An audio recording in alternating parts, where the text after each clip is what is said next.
Hello friends, ഇന്ന് നമ്മൾ വളരെ പ്രധാനപ്പെട്ട ഒരു സ്ഥലത്തോട്ടാണ് പോകുന്നത്.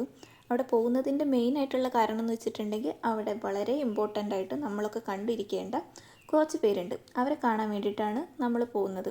ആരാണെന്ന് തംബ്നെയിൽ കണ്ടപ്പോൾ തന്നെ നിങ്ങൾക്ക് മനസ്സിലായിട്ടുണ്ടാവും.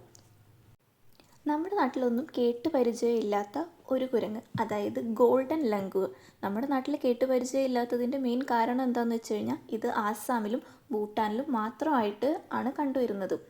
ഇവരുടെ ഏറ്റവും വലിയ പ്രത്യേകത എന്താണെന്ന് വെച്ച് കഴിഞ്ഞാൽ ഇത് ഹൈലി എൻഡേഞ്ചർഡ്, അതായത് വളരെയധികം വംശനാശ ഭീഷണി നേരിട്ട് കൊണ്ടിരിക്കുന്ന ഒരു കുരങ്ങ് വർഗ്ഗമാണിത്. ഇത് ഒരു ഓൾഡ് വേൾഡ് മങ്കി എന്നാണ് പറയുന്നത്. അതായത് മനുഷ്യൻ്റെ പൂർവികരുമായിട്ട് ഏറ്റവും ബന്ധപ്പെട്ട് കിടക്കുന്ന ഒരു കുരങ്ങ് വർഗ്ഗത്തിൽപ്പെട്ടവയാണ് ഇവ. വംശനാശ ഭീഷണി വളരെയധികം നേരിട്ട് കൊണ്ടിരിക്കുന്നത് കൊണ്ട് തന്നെ ഇവയെ ആസാമിലെ കക്കൈജന അഥവാ കക്കോയ്ജന എന്നറിയപ്പെടുന്ന ഒരു റിസർവ് ഫോറസ്റ്റിൽ അവരെ വളരെയധികം എഫേർട്ട് എടുത്തിട്ട് NGOയും അവിടുത്തെ ലോക്കൽസും കൂടി പ്രൊട്ടക്റ്റ് ചെയ്ത് കാത്തു സൂക്ഷിക്കുന്ന ഒരു സ്ഥലമുണ്ട്. അത് അസമിലെ ബൊൺഗൈഗാവോൺ ഡിസ്ട്രിക്റ്റിലാണ് വരുന്നത്. അവിടേക്കാണ് ഇപ്പം നമ്മൾ പോയിക്കൊണ്ടിരിക്കുന്നത്. അപ്പോൾ പോകുന്നതിനിടയ്ക്ക് കുറച്ച് അസമിലെ ഗ്രാമ കാഴ്ചകളും കൂടി കാണിക്കാമെന്ന് കരുതി. അവിടെ ചെന്നാൽ തന്നെ നമുക്ക് കണ്ടാൽ മനസ്സിലാകും അതൊരു വൈൽഡ് ലൈഫ് സാങ്ച്വറി ആയിട്ട് NGOയും അവിടുത്തെ ലോക്കൽ ആയിട്ടുള്ള ആൾക്കാരും അതുപോലെ ഗവൺമെൻറ്റിൻ്റെയും സപ്പോർട്ടോടു കൂടി അവരതൊരു വൈൽഡ് ലൈഫ് സാങ്ച്വറി ആയിട്ട് അപ്ഗ്രേഡ് ചെയ്തെടുത്തതാണ് കേട്ടോ. അതിനുവേണ്ടി അവരിട്ട എഫേർട്ട് നമ്മൾ വളരെയധികം അപ്രീഷിയേറ്റ് ചെയ്യേണ്ടതാണ്. ഒരു ക്രീം ടു ഗോൾഡൻ കളറിലാണ് ഈ കുരങ്ങ് പൊതുവെ കണ്ടുവരുന്നത്. ഇത് വിൻ്റർ സീസൺ ആകുമ്പോൾ ഈ കളറ് കുറച്ചും കൂടി ഡാർക്കറായിട്ട് കാണപ്പെടും. ഈ കുരങ്ങിന് ഏകദേശം 100 സെൻറ്റിമീറ്ററോളം നീളം വരുന്ന വാലോട് കൂടിയാണ് കാണുന്നത്. അവരുടെ ഫേസ് എന്ന് വെച്ച് കഴിഞ്ഞിട്ടുണ്ടെങ്കിൽ രോമം ഇല്ലാത്തതായിരിക്കും, ഫുള്ളി ബ്ലാക്ക് ആയിരിക്കും. എടുത്തു പറയുകയാണെങ്കിൽ ബ്രഹ്മപുത്ര, മാനസ് ആൻഡ് സാൻകോഴ്സ് റിവേഴ്സ്, ആസാമിലെ ബ്രഹ്മപുത്ര, മാനസ് ആൻഡ് സാൻകോഴ്സ് നദികളുടെ ഇടയിൽ വരുന്ന ഒരു ഏരിയയിലും പിന്നെ അതുപോലെ തന്നെ ഭൂട്ടാൻ്റെ ബ്ലാക്ക് മൗണ്ടൈൻസ് ഈ ഒരു ഏരിയയിലുമാണ് ഈ കുരങ്ങുകളെ നമ്മൾ പ്രധാനമായിട്ടും കണ്ടുവരുന്നത്. അവയുടെ വാലിൻ്റെ നീളം കൂടാതെ അവരുടെ ബോഡി പാർട്ട് എന്ന് പറയുന്നത് ഏകദേശം 50 മുതൽ 75 സെൻറ്റിമീറ്ററോളം നീളം വരും കേട്ടോ. അങ്ങനെ കുറച്ച് ഗ്രാമ കാഴ്ചകളൊക്കെ കണ്ടു കഴിഞ്ഞ് കടന്നു വരുമ്പോൾ നമ്മൾ ഏകദേശം അതിനടുത്ത് എത്തിയിട്ടുണ്ട് കേട്ടോ. ഇതാണ് അതിൻ്റെ ഒരു പുറത്തുള്ള കവാടം എന്ന് പറയുന്നത്. അവിടെ തന്നെ നമുക്ക് ആ കുരങ്ങന്മാരെ കാണാവുന്നതാണ്. അത് കഴിഞ്ഞ് ഉള്ളിലോട്ട് വന്നു കഴിഞ്ഞാൽ ടിക്കറ്റ് എടുക്കണം. 20 രൂപയാണ് ടിക്കറ്റിന് വരുന്നുള്ളൂ. ആ ടിക്കറ്റ് എടുത്ത് കടന്നു കഴിഞ്ഞാൽ ഇതാണ് വരുന്ന ഒരു എൻട്രൻസ് എന്ന് വെച്ചിട്ടുണ്ടെങ്കിൽ അവിടെ നിന്ന് ഒരുപാട് പശുക്കളൊക്കെ നടന്നു വരുന്നത് നമുക്ക് കാണാൻ പറ്റും. അത് അവിടെ തന്നെ ആൾക്കാർ വളർത്തുന്നതാണ്. ഞാൻ പറഞ്ഞല്ലോ, ലോക്കൽസ് കൂടി അവരുടെ കൂടി സപ്പോർട്ടോട് കൂടെ റിസർവ് ചെയ്ത് വെച്ചിട്ടുള്ള ഒരു ഫോറസ്റ്റാണിത്. അതുകൊണ്ട് തന്നെ അതിനുള്ളിൽ പോയി കഴിഞ്ഞാൽ അവിടുത്തെ ഒരു ജനജീവിതം, അവിടുത്തെ ഒരു ജനങ്ങൾ, അവരുടേതായ അവർ വളർത്തുന്ന മൃഗങ്ങൾ എല്ലാം നമുക്കവിടെ കാണാൻ പറ്റുന്നതാണ് കേട്ടോ. ഈ ഒരു എൻട്രൻസ് വഴിയാണ് നമ്മളതിന് ഉള്ളിലോട്ട് പോകുന്നത്. പോയി കഴിഞ്ഞാൽ താഴെ ഈ കാണുന്നത് ഒരു താമരക്കുളമാണ് കേട്ടോ. ഇപ്പോൾ വെള്ളമൊക്കെ വറ്റിയിരിക്കുന്നത് കൊണ്ടായിരിക്കും ഇതിൽ വെള്ളം ഫുള്ളായി കഴിഞ്ഞ് കഴിഞ്ഞാൽ നല്ല രസമായിരിക്കും കേട്ടോ അത് കാണാൻ. അതിലോട്ട് പോകുമ്പോൾ ഇങ്ങനെ ഒരു ബ്രിഡ്ജ് കടന്നിട്ടാണ് നമ്മൾ പോകുന്നത്. അത് ഏകദേശം പൊട്ടിപ്പൊളിഞ്ഞ അവസ്ഥയിലാണ് ഇരിക്കുന്നത്. ഇത് ഏട്ടൻ്റെ ഫ്രണ്ടും വൈഫും അവരുടെ കുട്ടിയാണ് കേട്ടോ. നമ്മൾ 4 ഫാമിലി ആയിട്ടാണ് ഇങ്ങോട്ട് വന്നിട്ടുള്ളത്. പിന്നെ നമുക്ക് ഇവിടെ ഒരു കുരങ്ങൻ്റെ പ്രതിമ കാണാം. ഗോൾഡൻ ലംഗൂറിൻ്റെ ഒരു സിമെൻറ്റ് പ്രതിമ കാണാം നമുക്ക്. അത് കടന്നു വരുമ്പോൾ ഒരുപാട് ആളുകൾ അവിടെ തന്നെ ഭക്ഷണം കുക്ക് ചെയ്ത് അവിടെ നിന്ന് തന്നെ കഴിച്ച് അവിടെ ടൈം സ്പെൻഡ് ചെയ്യാൻ വന്നിട്ടുള്ള ആളുകളെ നമുക്ക് കാണാൻ പറ്റും. അവരൊക്കെ എനിക്ക് തോന്നുന്നു രാവിലെ മുതലേ വന്നിട്ട് അവിടെ സ്പെൻഡ് ചെയ്യുന്നതാണ്. അത് കഴിഞ്ഞ് വരുമ്പോൾ നമുക്ക് ഇതുപോലെ ഒരു തൂക്കുപാലത്തിൻ്റെ സെറ്റപ്പ് കാണാം കേട്ടോ.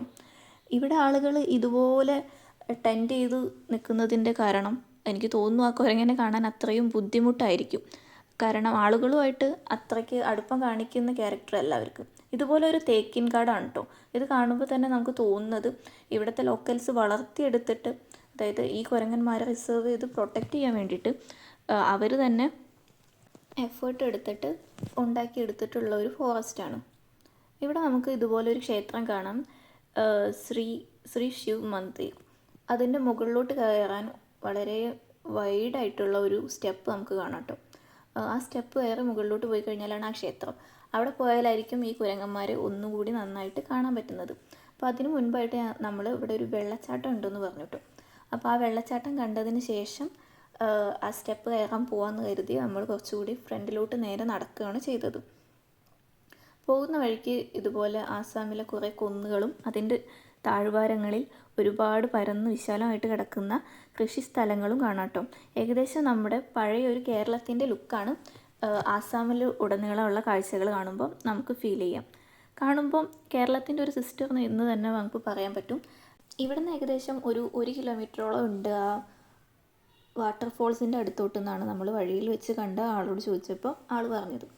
എന്നാലും നമ്മൾ പോകുന്നതിനിടയ്ക്ക് ഫോറസ്റ്റിലൊക്കെ അത്യാവശ്യം പരതി നോക്കിയിട്ടോ എവിടെയെങ്കിലും കുരങ്ങനെ കാണാൻ പറ്റുമെന്ന്, പക്ഷേ എവിടെയും കണ്ടില്ല. പിന്നെ നമ്മൾ ഏകദേശം ആ വാട്ടർഫോൾസിനടുത്തെത്തി. അധികം ഫോഴ്സ് ഒന്നുമില്ല കേട്ടോ. ഇപ്പോൾ മഴക്കാലം അല്ലാത്തത് കൊണ്ട് തന്നെ വലിയ ഫോഴ്സ് ഒന്നുമില്ല, ചെറിയൊരു വാട്ടർഫോൾസ് ആയിട്ടാണ് അത് കാണപ്പെടുന്നത് കേട്ടോ. അതിൻ്റെ ഉള്ളിലോട്ട് നോക്കുമ്പോൾ ഇതുപോലെ കുറേ മുളങ്കാടുകളാണ് നമുക്ക് കാണാൻ പറ്റുന്നത്. പുറകിൽ നമ്മൾ കണ്ടത് ഫുള്ള് തേക്കിൻ കാടുകളാണെങ്കിൽ ഇങ്ങോട്ട് വരുമ്പോൾ കുറച്ച് മുളങ്കാടുകളാണ് നമ്മൾ കാണുന്നത്. അപ്പം ഇതാണ് ആ വാട്ടർഫോൾസിൻ്റെ ഒരു സെറ്റപ്പ് എന്ന് പറയുന്നത് കേട്ടോ. അധികം വെള്ളമൊന്നുമില്ല, പക്ഷെ ഫുള്ള് പാറ ആയതുകൊണ്ട് എവിടെയെങ്കിലും വീണ് കഴിഞ്ഞാൽ വളരെ ഡേഞ്ചറാണ്. ഇവിടെ നിന്ന് അത്തരത്തിൽ അപകടം പറ്റി ചിലരൊക്കെ മരിച്ചതായിട്ട് പറഞ്ഞു കേട്ടു കേട്ടോ. ഇതാണ് കയറി പോകുമ്പോൾ ഉള്ളൊരു വ്യൂ. കാണുമ്പോൾ സിമ്പിളാണെങ്കിലും കയറാൻ കുറച്ച് ബുദ്ധിമുട്ടാണ് കേട്ടോ.